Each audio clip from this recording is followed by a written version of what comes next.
Fala Brasil! Eu sou a Daís e esse é mais um Negócios de Sucesso. O nosso programa é um oferecimento de Integrity Contábil que você pode conferir pelo QR Code que está aqui na tela. Nosso convidado de hoje é um menino do Rio que começou sua carreira vendendo cartões de visita em pontos de táxi e hoje é sócio de uma gigante empresa do setor de tecnologia que recentemente foi avaliada em mais de 3 bilhões de dólares.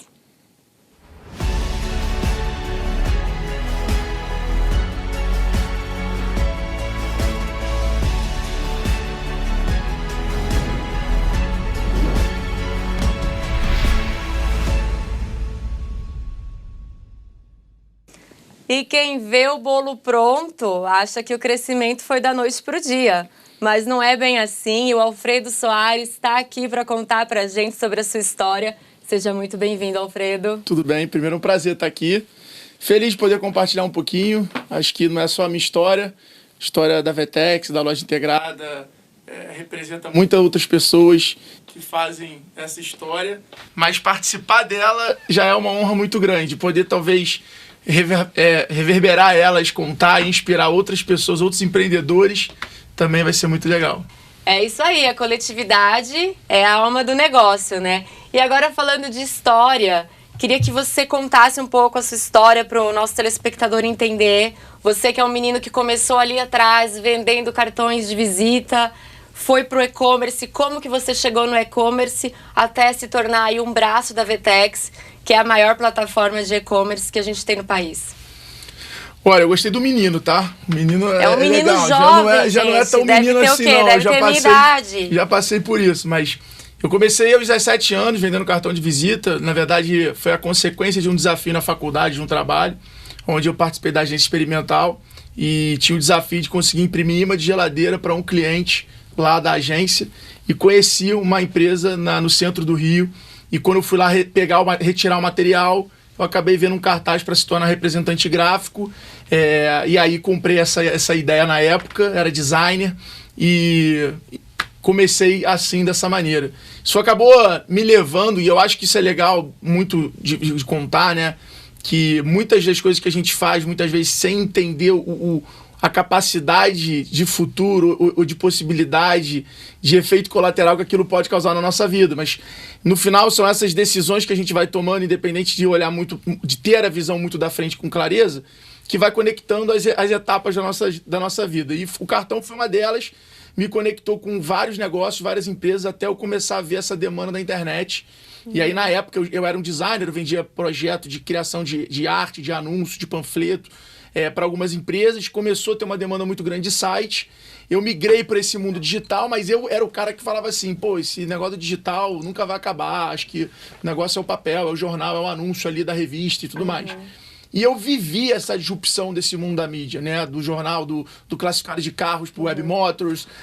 Só para entender, você focava mais no papel, no físico, do que na internet. Eu era totalmente um designer gráfico, né? Um designer de coisa física e vendia. E aí os clientes começaram, pô, você faz site também? Pô, faz um banner pro meu site. E aí eu comecei a entrar nesse mundo digital. Eu lembro que foi muito disruptivo para mim, sabe? Quando nasceu o tema startup, eu era um cara contra o tema. Eu falava, eu não quero ser startup, eu quero ser uma empresa, tal, esse negócio. E aí, obviamente, eu acho que isso tem que estar pronto e exposto, né? Ser vulnerável a aceitar as mudanças. Isso na família, no relacionamento, na vida, principalmente no trabalho, numa economia tão acelerada como a gente vive, né? Tão instável, enfim. E aí foi nesse momento que eu acabei conhecendo esse mundo do e-commerce. E eu lembro, como se fosse hoje, essa mudança.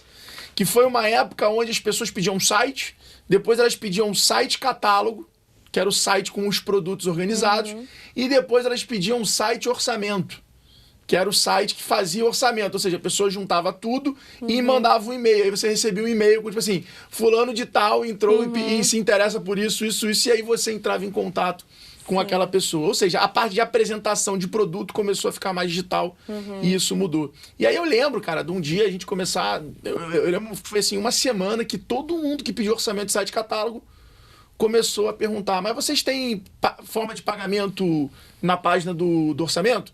Ah, mas o cliente pode receber um link de pagamento para pagar pelo site? E aí, ali eu comecei a falar, opa, calma aí, esse universo de e-commerce está acontecendo. Antes, ainda muito trabalhoso, muito de empresa grande, caro, começava a ser democratizado. E aí foi nessa época que a gente começou a pesquisar um pouco mais sobre isso. Essas empresas, né, no qual a Vetex já era líder de mercado no Brasil, tinha feito o projeto do Walmart, que foi um grande case durante muito tempo, e que sai do Brasil como grande referência de e-commerce para a rede Walmart no mundo, e sai do Brasil por outras questões completamente de negócio. Aí eu comecei a ver, encontrei a Vetex, peguei um ônibus, fui para São Paulo, eu e o Ricardo, que era meu sócio. A gente participou de um evento da Vetex, foi quando a gente conheceu o Mariano, foi quando a gente começou a falar, caraca, esse universo. E aí, nesse momento, a gente começou a falar, cara, talvez a gente tenha encontrado um negócio para focar. Porque na época a gente era uma agência, a gente fazia cartão ainda, a gente fazia rede social. Eles tinham todo um leque. Era marketing shop. E aí, nesse momento da Vetex, a gente falou, opa, talvez aqui a gente deva focar, porque esse mercado tem muito a amadurecer. E aí eu lembro que nessa época a empresa se chamava Marketing Shop. Essa nossa solução de catálogo era M-Shop.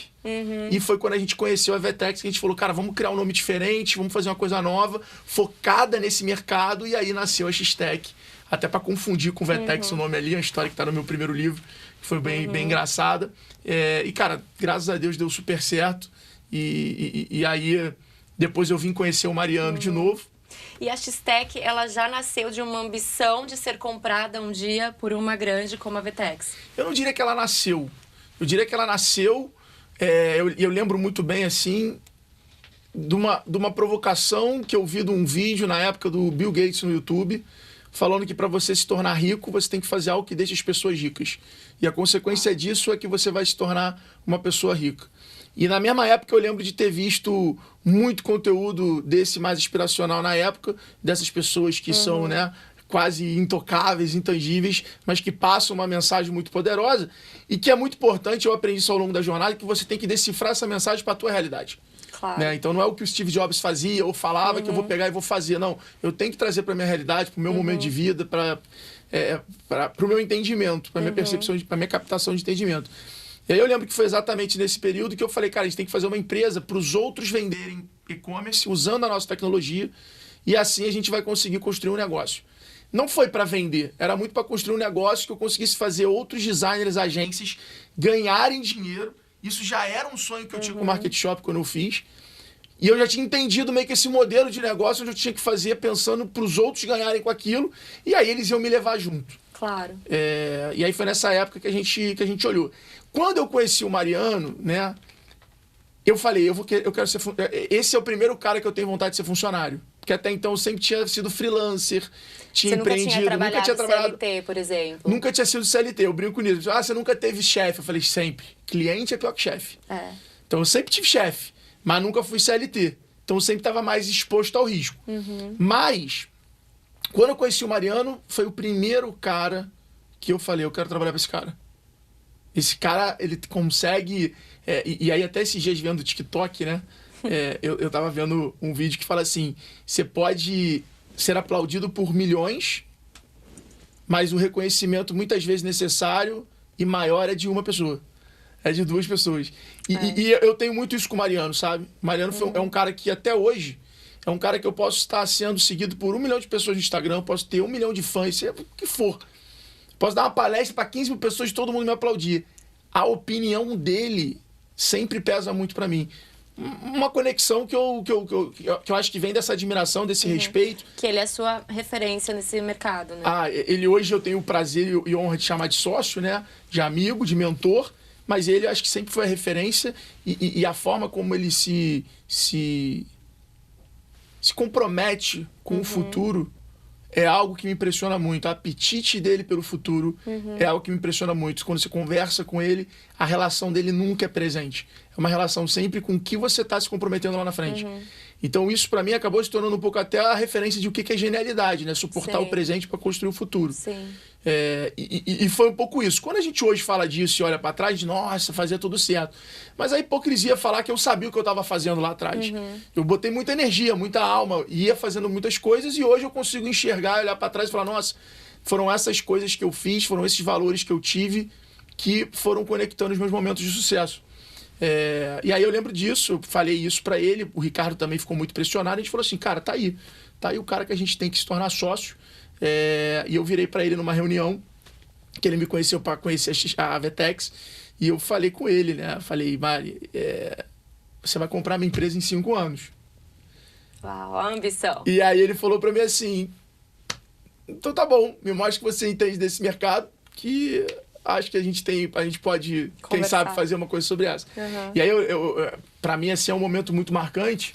Ele me mandou um e-mail, meu time de agência lá na época que fazia nossos anúncios, errou o anúncio, fez o anúncio com o nome da Vetex, e aí ele me mandou um e-mail falando, tenho ouvido falar muito de você, parabéns pelo movimento, pelo impacto que você está criando para o mercado, nosso mercado precisa muito disso. Depois, se puder ver, acredito que tenha sido sem querer, mas sua agência está fazendo anúncios para a X-Tech com o nome da Vetex. Vamos marcar uma pizza. Um abraço. E aí a gente marca uma pizza.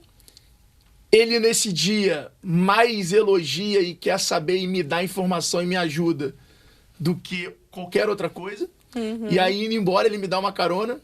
E aí ele vira para mim e fala assim, você está com quantos anos? Eu falei, 29. Ele falou, é sempre nessa idade, mais ou menos, que as pessoas acabam se juntando a gente. Quem sabe aí a gente acaba não fazendo alguma coisa. Que é bem nessa idade que as coisas começam a acontecer para quem tá correndo atrás há muito tempo, né? E na época, eu lembro que ele me deu algumas missões, sabe? Ele me deu alguns touch points, assim, alguns milestones que eu tinha que alcançado. Tipo, cara, isso aqui você tem que fazer assim. Isso aqui você tem que mudar. Isso aqui você tem que fazer. E eu fui atrás, porque eu admirava ele, eu ouvia ele. Pra mim, o respeito dele era importante. Sim. Óbvio que, como todo mundo, né? Eu passei por aquele momento petulante. Aquele momento que você acha que pode ser maior do que o teu mestre. Você pode ser maior do que o teu ídolo. Eu passei por esse momento, mas também talvez essa minha garra e inconsciência racional ali, né? Essa irresponsabilidade racional tenha também feito eu passar por alguns desafios que eu precisava na época. E aí eu fiz esses milestones que acabaram acontecendo.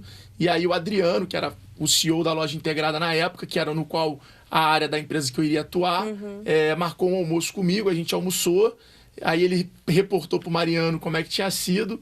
E aí ali começa um processo de negociação que também foi duro e longo. E a gente acabou, acho que, aumentando a admiração do outro ao longo do processo. Ele muito mais experiente, eu muito imaturo.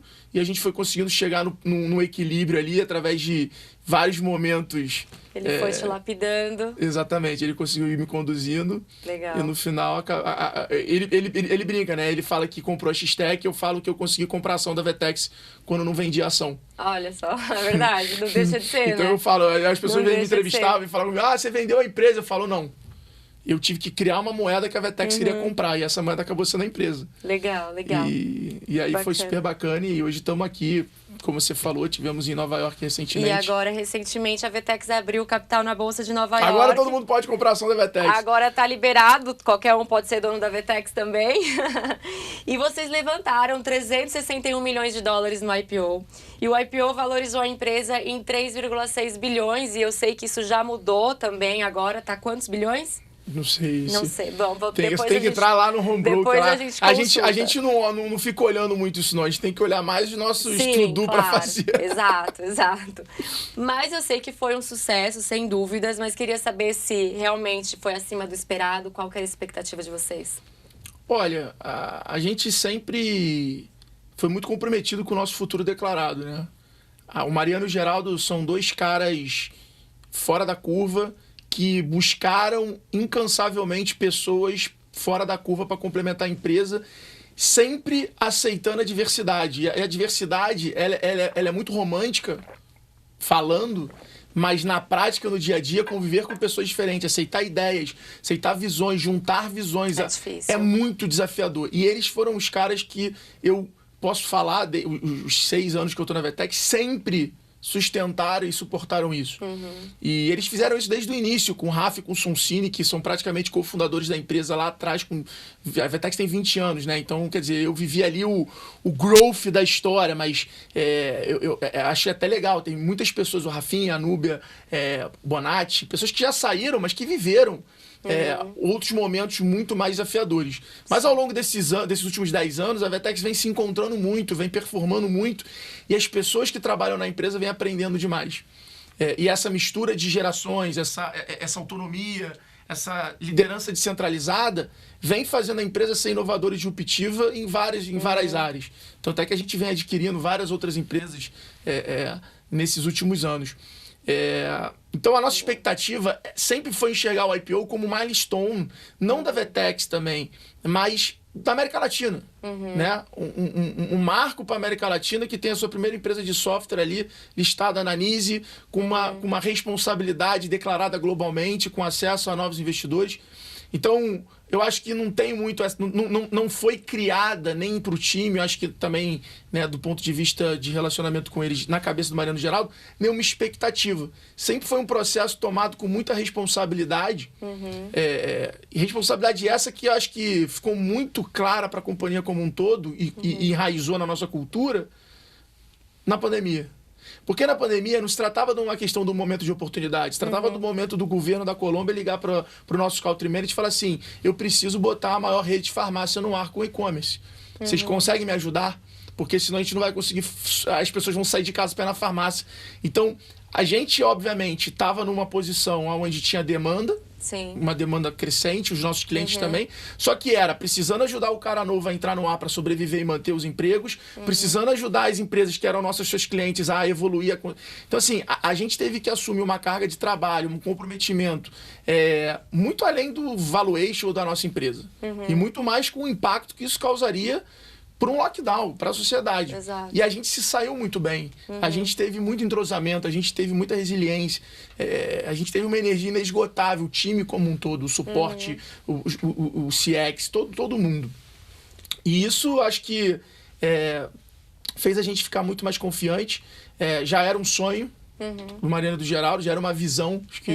Acho que o IPO, não sei se é um sonho, mas já era uma visão, já era um milestone que eles queriam. E eu acho que tudo isso que aconteceu acabou acelerando e estar preparado foi o mais importante. Né? E eu lembro de um dia com o Geraldo no telefone, ele falou para mim uma frase que mudou muito a forma de eu lidar no meu dia a dia, que ele falou: cara, eu não sei quando a oportunidade vai aparecer ou qual oportunidade pode aparecer. Eu tenho que trabalhar para estar preparado.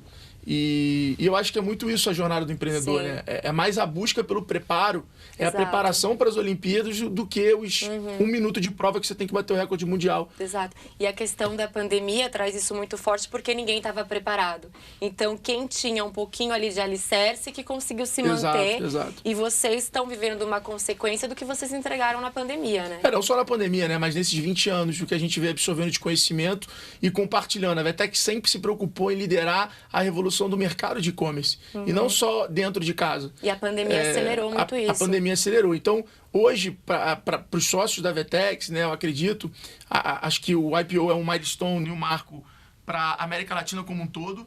A gente realmente defende, acredita, investe e gasta nosso tempo e recurso para fazer a América Latina ser um provedor de digital commerce para o mundo inteiro. Assim como a Índia foi de telemarketing durante muito tempo, assim como a gente tem vários outros grandes centros desses no mundo, e a gente hoje sabe que a América Latina tem mão de obra, tem know-how, tem tecnologia e pode suportar o digital commerce globalmente. E tem a logística E como também. a gente quer muito isso, cara, como é que a empresa lá da Romênia, lá do outro lado do mundo, contrate e entenda que a mão de obra de serviço, de ferramenta, de tecnologia, de e-commerce, e não é só a Vetex, é o ecossistema que a gente representa. Então, Sim, por isso que o vocês IPO são é muito o ecossistema como um todo, são as histórias dos lojistas que apostaram na gente, dos parceiros do ecossistema, das soluções, das agências. Eu acho que isso é muito mais representativo. E aí foi até o que a gente estava conversando aqui, né? Acho que o que eu mais vi durante todo o processo foi uma vontade ainda maior nos olhos de todos os sócios da companhia e foi foi como assumir um compromisso global, um compromisso muito maior. Então, acho que como muitas pessoas veem esse momento como uma realização, uma oportunidade, eu acho que a gente, na verdade, está enxergando, encarando como responsabilidade e estamos muito animados, com muito desafio pela frente aí. É isso aí. E eu sei que nem deu tempo ainda de vocês comemorarem o sucesso do IPO, né?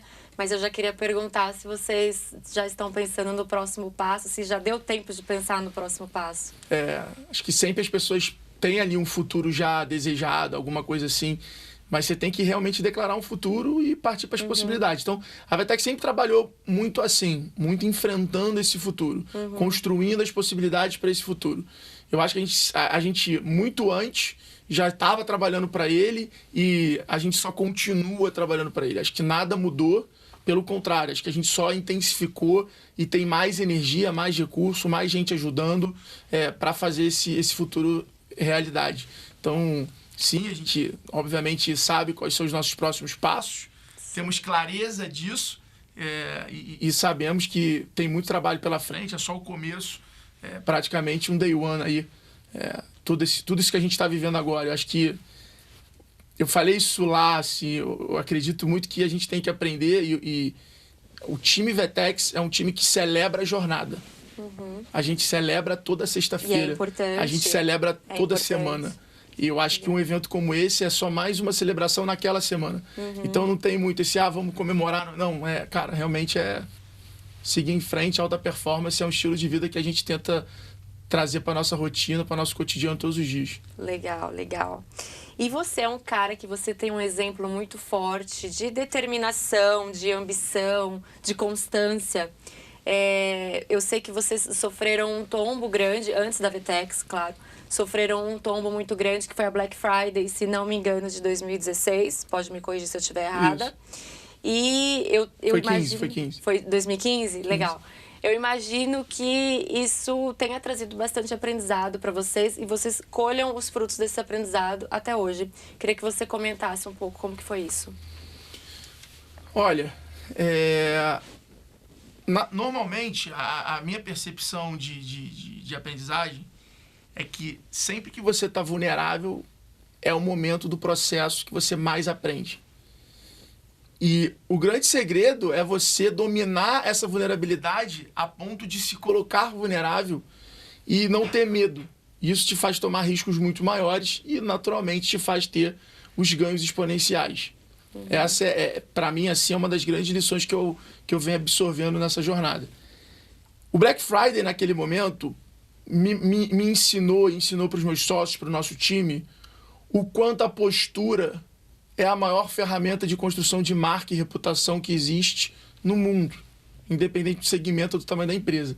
Então, a forma como a gente se posicionou meio ao caos, de dar a cara, de atender todo mundo, de ser acessível, de saber ouvir as pessoas, de conseguir tentar resolver no meio da confusão, como a gente lidou com aquilo, sem sombra de dúvidas, fez com que as pessoas respeitassem a gente.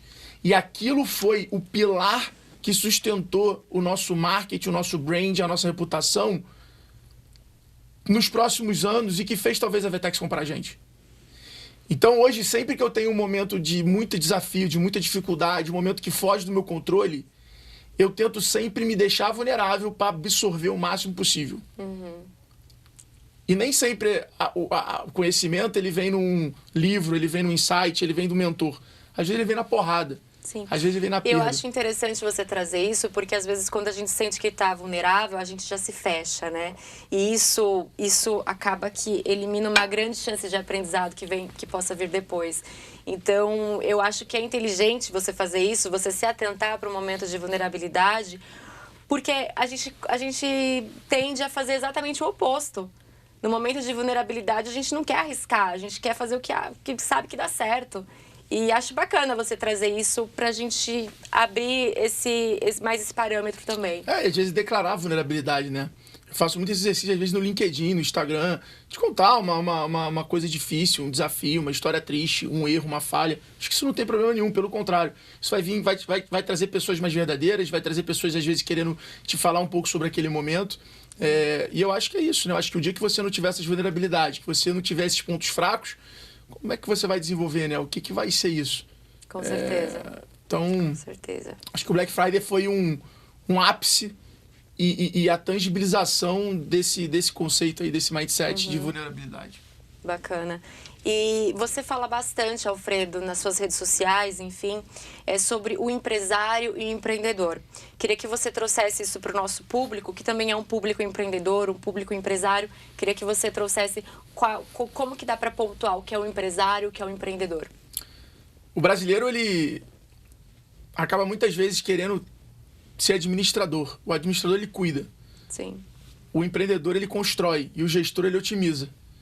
Eu acho que são 3 momentos que não tem problema nenhum você ter essas fases, esses ciclos. A vida é feita de ciclos, mas o empreendedor é o cara que constrói. Ele é o cara que enfrenta, é proativo, é criativo. E empreender é um estilo de vida, é um estado de espírito. Você não empreende só na tua empresa. E a mídia construiu o empreendedorismo em cima do ter um CNPJ. E não é ter um CNPJ, isso é ser empresário. E ser empresário é isso, é você tomar dívida.